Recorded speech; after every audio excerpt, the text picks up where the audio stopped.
د حضرت موسی علیہ السلام زمانہ کې یو سړی ډېر ګناهګار ګناه کوله نو دومره ګناه کوله چې فاحشم و بدکارم و بدکردار و بس چې قوم پستری شو په نصیحتونو نه سمېدنو ویشلو زوزه ته به زمونږ علاقې ته نه راځي ځنګل ته ده خلکو په شریکه وشاله د کلي نه چې دا به دې کلي ته نه راځي دې فحاشي کوي بدعملي کوي ښځو ته سکونډې لګوي ښځو ته ګوري دا بدکردار سړی مونږ په وطن کې نه پرېږدي ویې ویست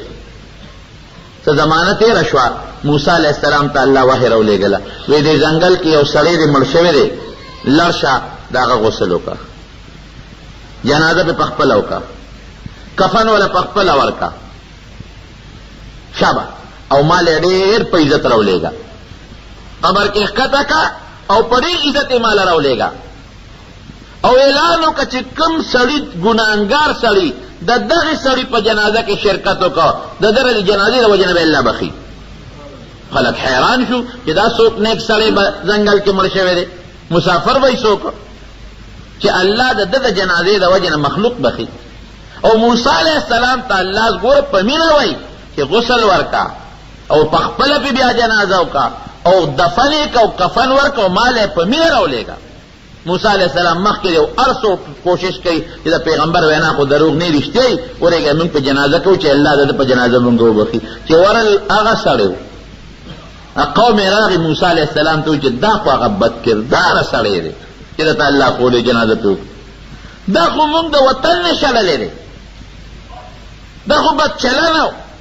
دی خو په نصیحتونو په والو ټکولو په جیلونو نه سمېده موږ وشړه الله دا خولې دی ورېږه الله نه تپوس کوم الله نه تپوس وکړه چې الله دا سړی وي هم دا سړی دی هم دا سړی د ده غسل شاه به چاته ووایي چې ورکړي په خپله به کفن ورکړي په خپله به پې جنازه کوي او مال یې په ډېر محبت او مینه راولېږه او چې څوک یې جنازه وکړي نو الله به یې بخي بني اسرائیل ورته وایي چې عجیبه خبره ده موسی علیہ السلام وایي یا الله دا خو ډېر بد چلنه او ډېر بد کردار او موږ بدر که د وطن نه مو شړه او دونه لویه مرتبه یې ورکړه وی موسی واقعي دې همدغسې و ډېر ترې خفه ومه چې تاسو وشړه او د ځنګل او بیابان صحرا ته شو څو ورځې پې تېرې شوې ناجوړه شو چې ناجوړه شو سملاسته نو ښي طرف ته یې وکتل ګس طرف ته یې وکتل بره یې وکتل سر ته او خپو ته نو وی الله هېڅوک مې نشته نه مې ښي طرف ته څوک شته او نه مې ګس طرف ته څوک شته الله نه مې خپو ته څوک شته او نه مې سر ته څوک شته الله ډېر مسافر یم او د بدعملۍ نه خلکو راشړلی یم ډېر ګناهګار یم پروردګاره خدایه که ته ماله سزا راکې ځکه زه ګناهګار یم ته سزا راکې او ستا په سزا ګوره د الفاظو ته وګوره بعضې وخت کې الله له ته واچوي که نه یا الله که ته سزا راکې او ستا چې ماله کومه سزا راکې په دې ستا خدای زیاتېږي نو بیا یې راله راکړه چې خدای دې پرې زیاته شي او که ته ما بخې او زما په بخنه ستا خدای کمیږي نو بیا مې مه بخه چې خدای دې کمه نه شي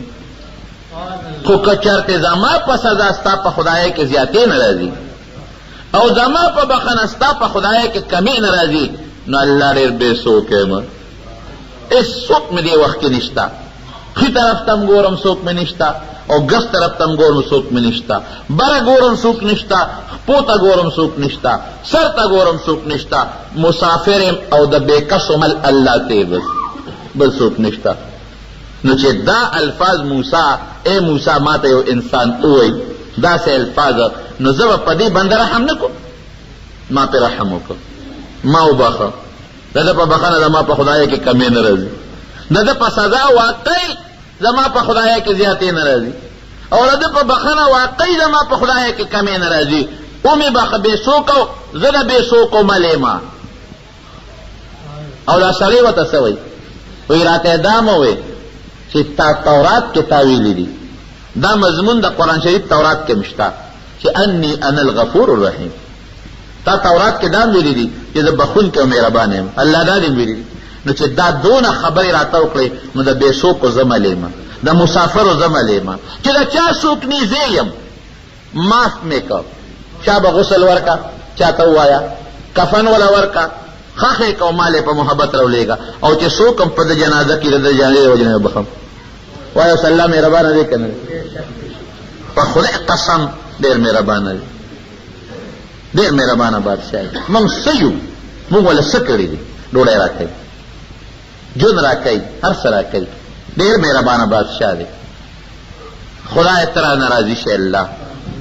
او خدایه دا چې څه نعمتونه دي موږ له راکړي دي نو خدای ته موږ له دې د شکرې توفیق راکړي پروردګار موږ ډېر بېکاره یو او ډېر کمزوري عاجزان یو پروردګاره ته په موږ هره لمحه او هره ګړی لګې رحم کار کرم کې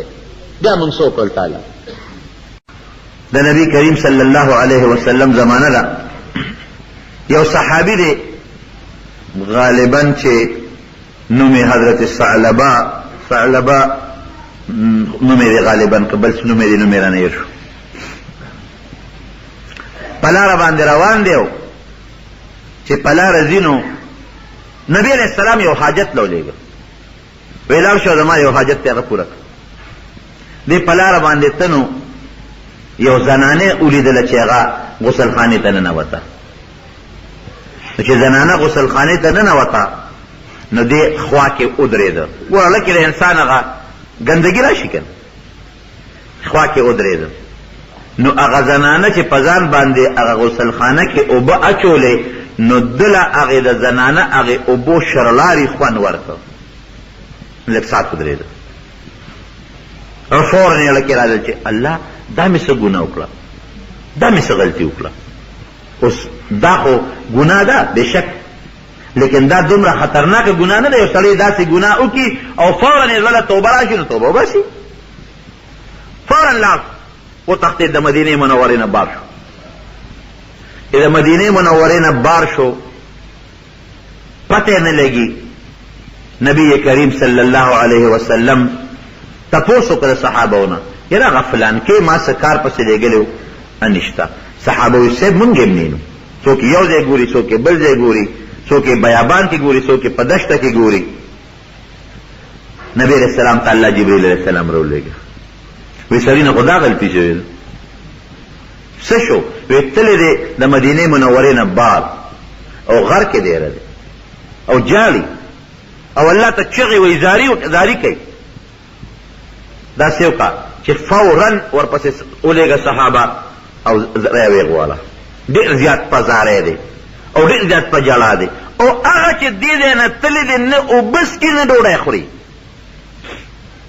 ورته ووایه چې ته ما معاف کړې او شابه فورا یې راوغواړه نبی علیہ السلام مبارک په صحابو کې جلیل القدر صحابي چې حضرت عمر فاروق رضی الله عنه دی او یو کس ورسره بل کل ورپسې ولېږل وی کوم ځای وی الله وی د مدینې منورې نه پلانکي طرف ته ولاړ شي او هلته کې غر کې دی یو شپونکي وله مخې له ورم حضرت عمر رضی الله عنه تپوس کوي یاره وی دلته یو سړی دی ته خو چیلې ګډې سړی څوک ناشنا خو دې څوک نه دي لیدلی یاره وی یو سړی ناشنایي نه ما هغه داسې چې د شپې نی او دروازې د دې غر نه راکوشي او دغه ځای کې کله په سجده پروزي او کله الله ته ودرېږي او الله ته جاړي چې خدای ما خو دونه ګناه کړې وې لکه دا غر چې څومره دی خدای د دې غر نه مې غټه ګناه کړې ده الله زه خو پیغمبر علیه السلام یو کار پسې لېږلی نو هغه د پیغمبر کار مې پرېښو او په ګناه کې مبتلا شم خدای نو د قیامت پر ورځ به تا سره سنګ سترګې لګوم او پیغمبر علیه السلام سره به سنګ سترګې لګوم لګیا دی جاړي وی کوم ځای دی وی ما ته ځای نه دی معلوم نو وی ته څنګه یې نه وی ما ته ټیم معلوم دی چې کوم ټیم دلته راکوزېږي او دا جاړي هغه ټیم چې راغی دی شپونکي حضرت عمر رضی الله عنه هغه بل صحابي ونیوله وروست دی وله د مټې ونیو هلکه ولې وی بس ما نه سنګینه ګناه شوې ده څه ګناه شوې ده وی د وینا نه ده داسې ګناه شوې ده که الله په لاس کې ونیوم نو داسې سزا به راکړي چې په مخ د ځمکه به یې دونه سزا چا نه وي ورکړې دې ځنګل کې دې اونو ته ګوره د دې پاڼو ته ګوره دې غر ته ګوره د دې شګو ته ګوره د دې نه غټه ګناه ده حضرت عمر رضی الله جلالي دی هغه ته وایي مړه مه یارېږه سړیه نبی کریم صلی الله علیه وسلم در پسې موږ رالیږلي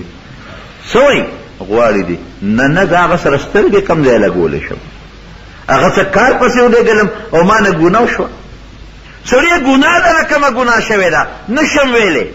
ګناه نشم ویلې ما نه یو خطرناکه ګناه شوې ده، نه ګناه به راته خامخا وي. وایي دغسې ګناه رانه شوې ده. ښځې لمبل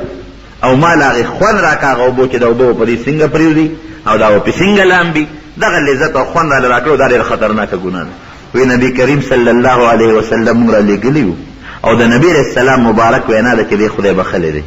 او دی معاف دی او فورا یې ونیسه او ما لې راوله. وی ښه زه خدای بخلی یم او زه معاف یم. یو چغې وواله او پرېوته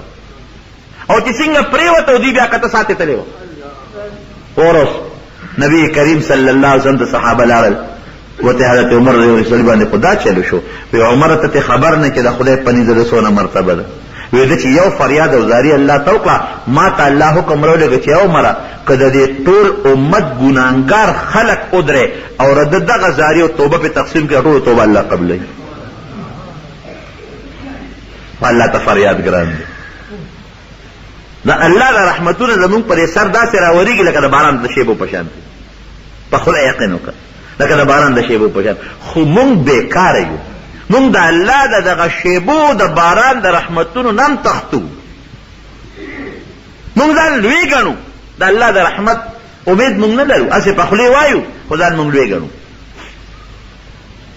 چېرته به چا داسې ځای کې چې هېڅوک هم ني، یا د شپې په دا نیمه شپه کې به ډېر کم خلک داسې وي چې هغه به پاڅېدلي الله ته او د ورځې په ګناهونو به الله ته جلا کړي. ولې مونږ نه ګناه نه کوي چې خدایه نو ما نه خو نن ګناهونه شوي دي راته یې معاف کړه که داسې به ډېر کم خلک وي. داسې به ډېر کم خلک وي چې ګناه به یې کړي او د ګناه نه پس به راغلي او دی به الله ته په 2 رکعاته نفل ودرېدلي او صلات توبه به یې کړي. د ګران شی نه صلات توبه راشه 2 رکعاته نفل وکړه او د نفلو نه پس الله ته لږ غوندې زاري وکړو، لاس اوچت کوئ خدای را ګناه رانه وشو راته یې معاف کړه. کم خلک به داسې